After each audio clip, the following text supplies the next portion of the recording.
What's up, gamers? Today I'm here to review the Manba One Elite Controller. This controller is unique because it has a full color LCD display that allows you to change the controller's settings. But is it the Elite controller for you? Let's find out.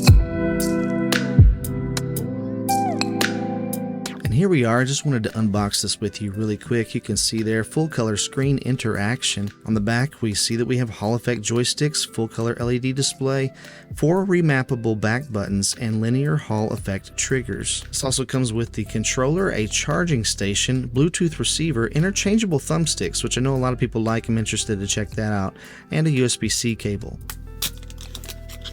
Let's slide this open here, and right on the back we have what seems to be a pretty nice manual.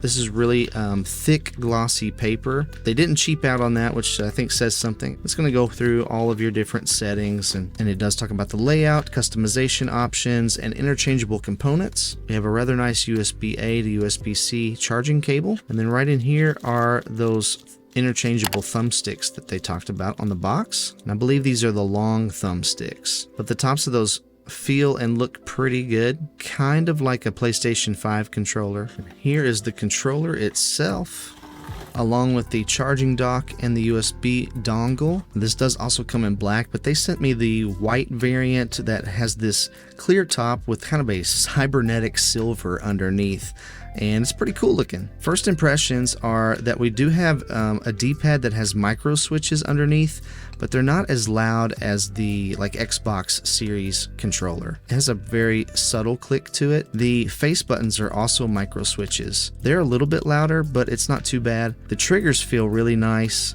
The bumpers feel really nice and aren't very loud either. You can adjust the triggers back here and make them travel just a short distance, or full analog. So they can be quick triggers or full analog, which is really nice just to have that physical switch right there. These 4 back buttons are a little bit louder, kind of have a clickiness to them. Let you hear those. They are definitely the loudest of all these buttons, so I wish those were a little bit quieter, but that's okay. Take this off. Oh no, my little pull tab broke off. That's not good. Your charging dock is pretty nice. It has 4 rubber feet. I believe it has a place under here to keep your USB-A dongle in case you don't need it. It just stays right there. And then on the back you have your USB-C port for charging. Nice and snug, fits perfectly right there. Feels really nice. There's a small, slight little click when it clicks into place because these 3 little pins are on springs. Okay, so I was able to get the clear plastic film off, but there's actually a second plastic film, and I think this already has a screen protector applied to it. And I almost pulled it off. You can see right there. So just be careful with that on yours if you get one of these. Let's just see if this comes on when we go to charge this. Oh, I have an orange light down here.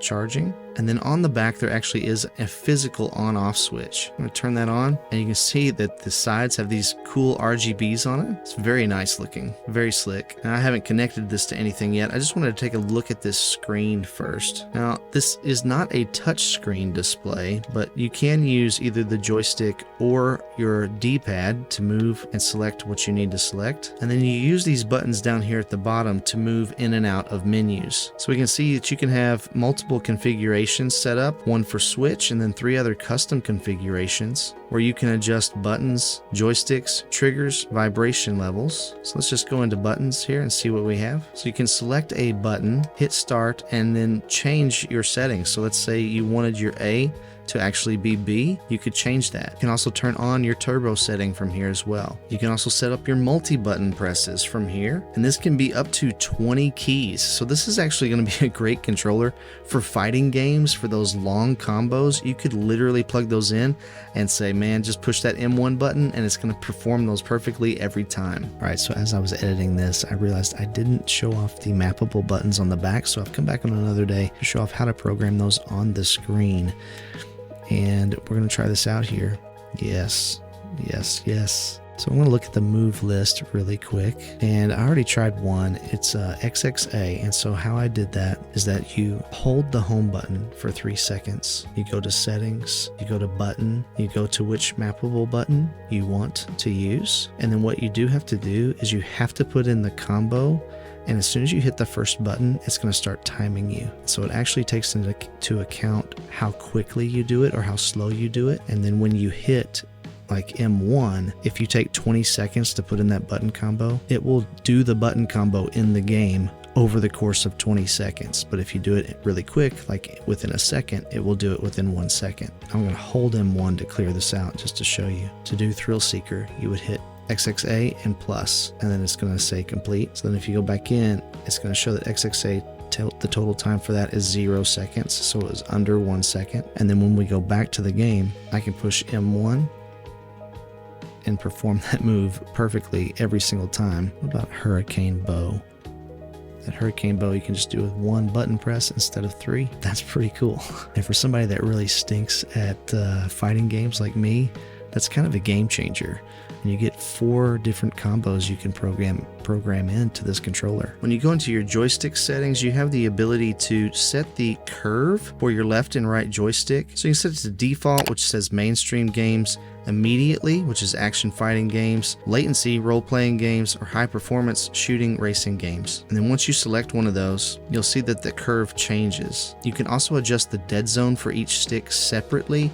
By default, they are set at 10%. And speaking of those joysticks, we can also change it with the longer ones, and here's how you do that. On the left side, there's a tiny little slit mark right here that you can put your thumbnail under, and with that you can begin to pry up this top plate, and it just kind of wiggles off. Once you've done that, all you have to do is pull straight up on these joysticks and they come right off, and then you line up these pieces like that, and you're going to push straight down till it clicks, and then you're done. So you can have one that's longer, one that's shorter, both of them that's longer. Just depends on what you want. This is customizable in that way. Once you've done that, the faceplate just goes right back on, right over top of that. It's pretty awesome. You can also adjust your triggers separately and tell it how far you have to pull the trigger in order for it to activate 100%. And the triggers even have dead zones as well. So I know that I've been in games sometimes where I didn't mean to fire my weapon, but it happened because I accidentally bumped the trigger just a little bit,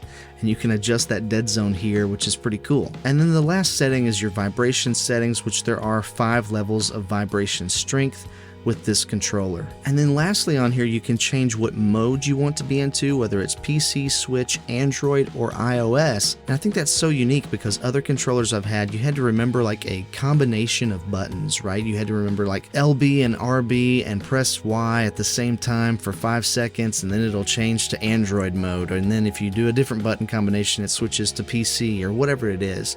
Here you can do it directly on the screen and see exactly where your settings are. And that just means you don't have to look up those button combos every time you want to change modes with your controller, and you can very easily visually see what mode your controller is in. You can also change the RGB lighting on the side. It's set to breathing by default, but you can leave it always on or turn it off. You can also set a custom color and just leave it a single color. Maybe you just want it to be green or red, which means you don't have to have an additional app on your phone or on your computer and maybe possibly have another login to something so that you can just adjust the settings on your controller. You don't need any of that. It's all built in right here. And I really, really like that because I get so tired of having to go through, jumping through the hoops of adjusting the settings on my controllers that are customizable, because I have to plug it into the computer and then find the app and then make sure the app is updated and then make sure the controller firmware is updated, and then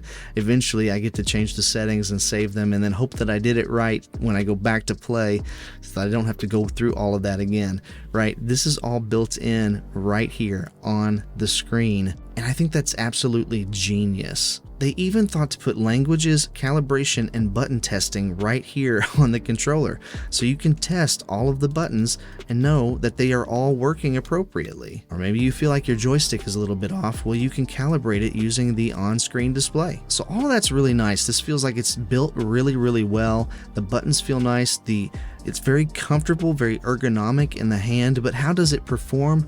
Well, let's find out. So I have to say that this controller feels incredibly solid in the hand. Not only is it super comfortable to hold, but you just wouldn't guess that a controller with this many features would feel this well built, and I mean that in the most genuine sense. It has a nice weight to it. The materials in your hand don't feel cheap.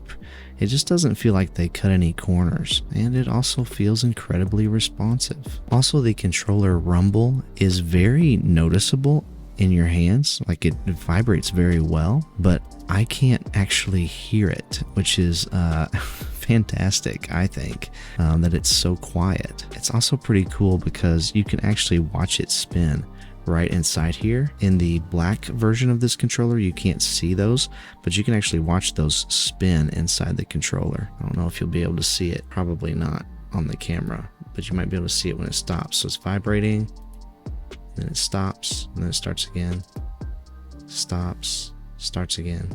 Very, very cool. FPS games feel incredibly great as well. The joysticks are just very smooth, very precise, and that actually goes double for platforming. I think they feel great for platforming elements of a game as well. For example, this game here has a lot of platforming elements, and I haven't had any trouble with either of those aspects of the game using these joysticks. Let's actually flip this switch in the back on the right trigger and get those quick triggers for shooting here in Fortnite. I think that will actually make a significant difference in how quickly you can fire your weapon in this game. Oh yeah, that actually does feel really nice. So much less travel distance. Fires very quick. Yeah, I may not win every time, but these feel really, really accurate. I feel really agile with this controller. Now, if I were just a better Fortnite player, we'd be good to go. Ah, gotcha. And I think really this is my final conclusion, that this is quick, it is precise, and it is well built. All for $70. If I had to pick something to complain about, it would just be that all of the select and start and home buttons are down here at the bottom, and it's really not even a complaint. It's just not where I'm used to having them, but I can reach all of them with both of my thumbs, and they're kind of out of the way of everything else, so there shouldn't be any accidental presses unless maybe you slip off of the down arrow here on the D-pad and accidentally hit the back button, but I don't really see that happening to me, so they're actually incredibly accessible. It's just not where I'm used to having them. So I'm actually very impressed with this Elite controller, but don't just take my word for it. This has a 4.4 star user rating on Amazon. Customers are saying they like the quality, functionality, and build quality of the controller. They mention that it feels very premium, has programmable buttons on the underside, and is well made. Customers also really like the value for the money, the ease of use, and the connectivity. They say things like insane value for little dollars, worth it, just wow, durable and reliable. So I have to agree that at 70 bones, this is an incredible value, a huge bang for your buck. And if it's what you've been looking for, an Elite controller with this kind of caliber and build quality, hey, I've got affiliate links in the description below. Go ahead and check those out. And if you have a Manba One controller already, testify in the comments. Let us know what you think about it. As always, thank you for watching. I do appreciate every like and sub. And until next time, stay kind and encouraging out there, and I'll catch you on the flippity flip.